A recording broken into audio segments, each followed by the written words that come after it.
Waktu 10 tahun berlalu dakwah di Mekah, tentu 13 tahun totalnya. 10 tahun awal, Nabi SAW melihat sempit sekali dakwah di Mekah.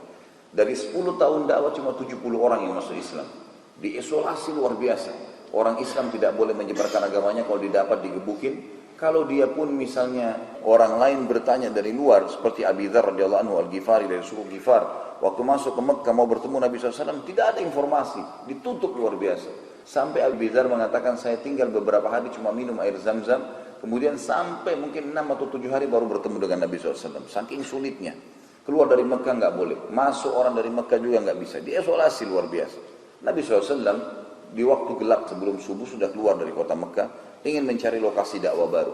Kemudian beliau mendapatkan ternyata kota terdekat dengan Mekah adalah Taif, sekitar 60 km dari Mekah. Pergilah baginda Nabi SAW jalan kaki, teman-teman sekalian, 60 km jalan kaki untuk memperjuangkan agama ini. Tapi dia diketahui keluar pada pagi itu oleh pamannya sendiri, Abu Lahab, yang Allah SWT turunkan dalam surah Masad menekankan tentang buruknya orang ini. Dia lalu kemudian naik kuda duluan pergi ke kota Taif. Dia tahu Nabi SAW menuju ke kota Taif. Lalu dia tiba di sana disampaikan segala macam keburukan. Nanti akan datang kepada kalian ponakan saya yang bernama Muhammad, dia pendusta, dia begini, dia begitu. Jangan percaya, dia penyihir. Dia bisa mengubah nanti. Orang suami istri bisa terpisah, nanti orang bisa berantem, nanti suku sama suku perang dan seterusnya. Keburukan luar biasa. Waktu Nabi SAW tiba di Taif, maka yang terjadi penolakan spontan. Penolakan ini tidak cukup teman-teman sekalian dengan dikatakan jangan berdakwah. Pimpinan Taif, suku Thaqif, dan cabangnya adalah suku Daus. Suku Thaqif suku induknya. Kemudian ada suku Daus, salah satu suku terbesar cabang daripada suku Thaqif ini.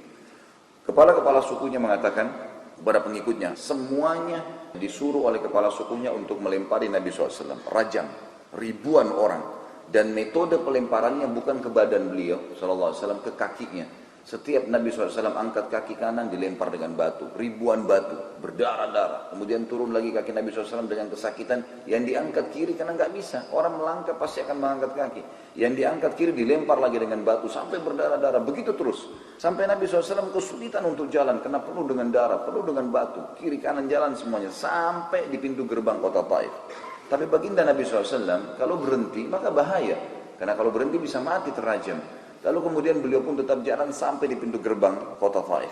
Setelah itu mereka tutup pintu gerbang dan Nabi SAW jatuh tersungkur di depan pintu gerbang Taif. Nabi SAW kemudian setelah melihat mereka menutup, menolak dakwah dan disakiti seperti itu, beliau coba berusaha jalan, merangkak, berusaha sampai mendapatkan sebuah pohon. Duduklah di bawah pohon Nabi SAW dalam kondisi panas, keringatan. Oh, di Mekah tidak ada harapan lagi, semua orang menolak. Dan pada saat itu sudah terjadi matinya Abu Talib yang membela dakwah dengan Khadijah radhiyallahu anha istrinya juga yang membela dakwah. Terkenal dengan Amr Huzun, tahun kesedihan yang luar biasa. Betul-betul terhimpit, dakwah tidak bisa diterima. Orang semuanya tidak bisa mendengarkan. Kalau orang mendengarkan bagus, ini nggak bisa mendengarkan. Di bawah pohon tersebut terucapkanlah kalimat yang kita ingin titip beratkan. Kata Nabi SAW, wahai Allah, kemana engkau akan memberikan atau menunjukkan langkahku ke depan? Kepada sebuah masa depan yang tidak jelaskah? Atau kota-kota yang seperti Mekah dan Taif yang menolak dakwah agama ini? Tetapi ya Allah, kalau seandainya semua ini tidak merusak hubunganku denganmu, maka aku tidak peduli ya Allah. Aku terus akan berdakwah dan menyampaikan selama memang ini yang engkau ridhai. Pada saat itu Allah Subhanahu wa taala menghibur nabinya Muhammad SAW dengan mengutus Jibril. Lalu Jibril mengatakan, hai Muhammad, di sebelah saya ada malaikat penjaga gunung. Belum pernah malaikat ini berinteraksi dengan manusia. Jadi nabi-nabi yang lain pun tidak pernah. Kata Jibril SAW, tinggal kau titahkan saja. Allah sudah berikan perintah kepadanya. Kalau kau ingin, dia bisa menyatukan antara gunung Mekah dengan gunung Taif, lalu habis sejarahnya dua kota ini di dunia. Nggak ada lagi, habis, mati semuanya. Dan engkau akan diberikan kesempatan untuk menyebarkan agamamu di wilayah lain. Atau kau bersabar dan pasti Allah akan berikan kepadamu kemenangan. Untuk dua kota ini dan seluruh dunia malah tersebar dakwahmu. Kata Nabi SAW dalam kondisi kakinya sakit. Dia bisa meminta nih, hancurin saja selesai. Tapi enggak. Nabi SAW mengatakan, saya bersabar dan saya berharap sambil tunjuk Taif. Saya berharap dari keturunan mereka akan keluar orang yang beriman kepada Allah Azza wa Jalla. Dan subhanallah doa Nabi SAW diijabah. Keluar dari suku Thaqif tadi, induk ada suku Daus, suku terbesar, seorang sahabat perawi hadis yang paling banyak, Abdurrahman ibn Sakhr. atau julukannya Abu Hurairah radhiyallahu anhu. Ini dari kota Taif yang tadinya hampir dihancurkan teman-teman sekalian karena buruknya hubungan mereka dengan Nabi SAW. Tapi yang kita ingin beratkan bagaimana Nabi SAW menjalin hubungan sama Tuhannya. Dalam kondisi berat seperti itu pun beliau bisa bersabar. Orang yang mengenal Tuhannya teman-teman bukan hanya sekedar termotivasi untuk ibadah. Seperti antum mau sholat 5 waktu, hadir seperti ini di majelis ilmu, mungkin bakti dengan orang tua, perbuatan-perbuatan baiklah. Mungkin kita bukan cuma itu saja teman-teman kalau sudah mengenal Allah Azza wa Jalla. Kita bisa meninggalkan perbuatan buruk dosa dengan cara kita mengemasnya. Begini maksudnya. Saya kasih contoh. Contoh semua akan memberikan gambaran. Seorang anak muda dari tabi'in, tidak dijelaskan, saya tidak temukan namanya anak muda, dikatakan seorang anak muda. Anak muda ini teman-teman sekalian terkenal di zaman tabi'in dulu gagah sekali. Orangnya tinggi, putih, gagah, jalur keturunannya suci. Orang tahu nih orang-orang yang baik, kaya raya. Orangnya selalu wangi, pakai baju yang bersih dan orang sangat saleh. Para wanita banyak berharap jadi buah bibir di kalangan wanita. Berharap kalau yang saleh untuk jadi istrinya. Dan orang-orang yang fasik, perempuan yang buruk, itu berharap berzina dengan dia. Walaupun harus bayar. Selalu tiap hari ada penawaran untuk berzina. Dengan orang-orang wanita-wanita yang sempurna secara fisik, punya kekayaan, menggoda-goda. Apa saja dia minta dikasih. Jadi buah bibir begitu. Satu hari ada satu istri pejabat, masih muda, baru menikah dengan pejabat tersebut, juga terkenal dengan kecantikannya, terkenal banyak laki-laki yang mau, dan dia memilih menjadi istri pejabat ini karena kaya raya. Dia bilang sama teman-temannya, saya akan tundukkan laki-laki itu. Saya akan buat dia berzina dengan saya. Kata teman-temannya semua, kalau kau bisa hebat, luar biasa, coba buktiin. Kata dia, baiklah. Lalu dia bilang sama dayang-dayangnya 4 orang perempuan, kebetulan anak muda ini antara rumahnya dengan masjid, rumahnya si wanita ini. Nanti kalau anak muda itu lewat, kalian keluar, kebetulan waktu itu suaminya si perempuan yang fasik ini lagi tugas negara, pejabat negara lagi tugas. Zaman dulu orang kalau bertugas teman-teman bisa 3 bulan, 4 bulan baru balik. Karena orang pakai kuda, perjalanannya jauh. Tidak kayak sekarang transportasi luar biasa.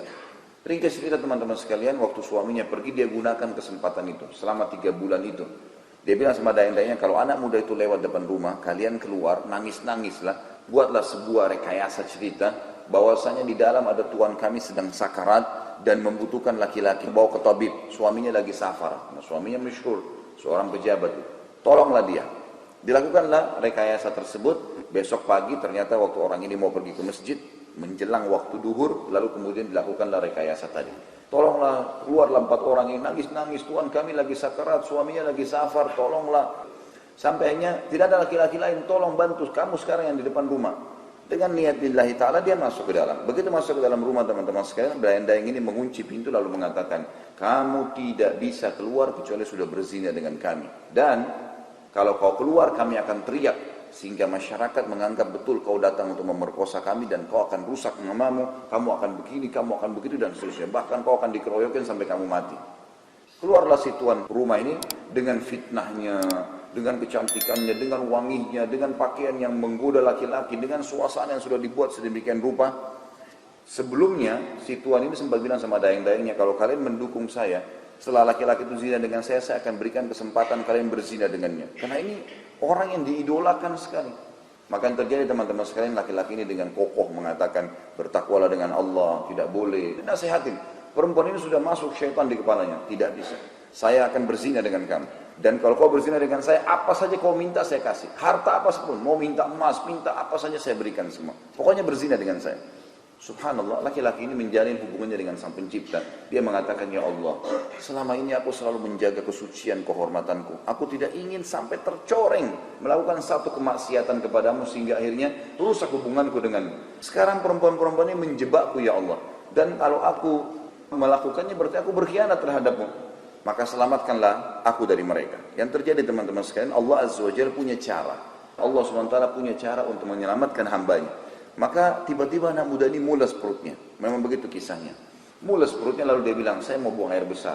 Ditunjuklah oleh perempuan ini, itu WC di sana. Buang air besar, kembali kamu keluar tetap berzina dengan saya. Tetap, saya akan tunggu, nggak bisa. Dia masuk ke sana, memang kamar mandi zaman dulu cuma ada beberapa ventilasi udara kecil terbuka, nggak bisa. Kecuali kalau dia jebol tembok maka akan jadi masalah baru. Sementara selesai buang air besar teman-teman, muncul ide di benaknya, dia mengambil kotorannya sendiri, padahal dia tidak pernah lakukan itu. Dia ambil kotorannya digosok di bajunya. Kemudian dia keluar dari kamar mandi, pada saat dia keluar si perempuan pejabat ini lihat jorok sekali. Lalu dia mengatakan, kenapa kau lakukan ini? Kenapa kau taruh kotoran di bajumu? Dia bilang, saya begini. Kata si laki-laki tadi, inilah saya sekarang. Dia tidak dusta. Maka si perempuan tersebut mengatakan pada dai-dai, keluarkan laki-laki dari rumah saya belum pernah menemukan laki-laki sejorok dia. Maka keluarlah orang ini dari rumahnya, teman-teman sekalian, dari rumah perempuan tersebut, sujud di depan rumah itu sambil mengatakan, segala puji bagimu yang tetap menjaga kesucianku agar hubunganku denganmu tidak rusak.